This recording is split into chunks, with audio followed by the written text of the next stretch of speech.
पटामुंडाई ग्रामांचल थानार नूतन गृह उद्घाटित। अशोक कुमार साहू का रिपोर्ट, मसीहा न्यूज।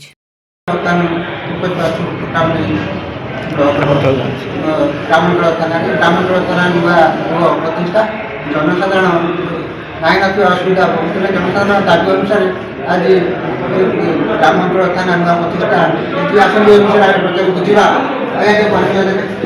नमस्कार समाज सेवी आज ग्रामांचल थाना नुआ गृह प्रतिष्ठा ए विषय सौभाग्य कथा ओडार जनप्रिय सरकार मुख्यमंत्री आईन विभाग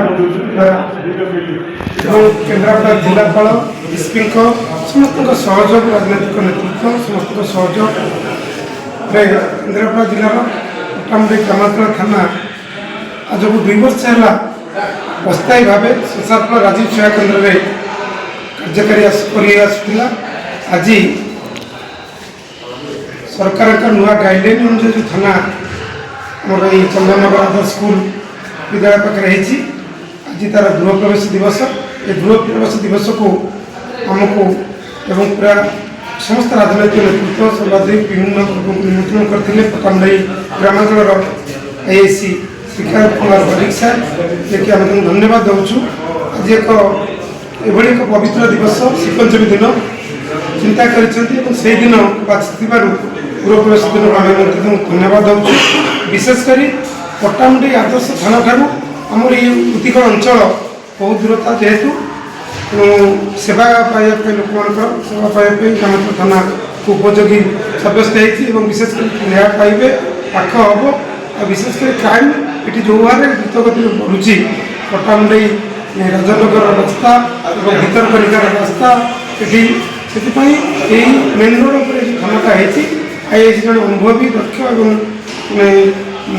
समय उपयोगी पदक्षेप नौ सहित आलोचना कर विभिन्न सहयोग राजनैतिक नेतृत्व और समाजसेवी धरी कार्य चल धन्यवाद दूँ। सरकार विशेषकर मुख्यमंत्री और आईन मंत्री को केन्द्रापड़ा सांसद समस्त आगे देखो जनसाधारण दाबी सरकार शुणी कथा आज से ग्रामांचल थाना गृह प्रतिष्ठा आज विषय बचाई बुझा आगे परिचय भगवान परिणा शासन ग्राम पंचायत मु जड़े अवसर प्राप्त सचिव आगे ग्रामांचल थाना गृह प्रतिष्ठा ए विषय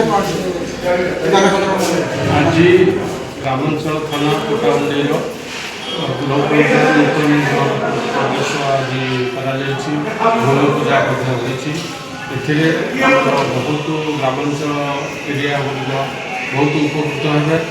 पटामुंडाई आदर्श थाना अंडर आगे बहुत गुड़े एरिया से कभर कर जहाँफल कि आमर ये दूर दूरांत एरिया लोक मैंने असुविधार सहित अपराधिक घटना अधिक घटुला।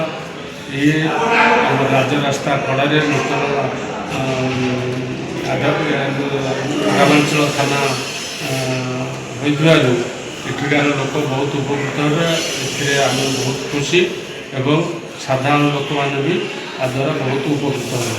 तेणु मो सरकार को बहुत विशेष धन्यवाद देवी जहाँकि लोक असुविधा को दृष्टि रखी नूतन ग्रामांचल थाना प्रतिष्ठा कर आगे देखो दिन दिन जो ग्राम टाइम दिन दिन बढ़ी चलती से अनुसार जनसाधारण मान दाबी था गोटे ग्रामांचल थाना जो सरकार शुणी नूतन को आज प्रतिष्ठा दिवस अशोक कुमार साहू मसीहा पटामुंडाई।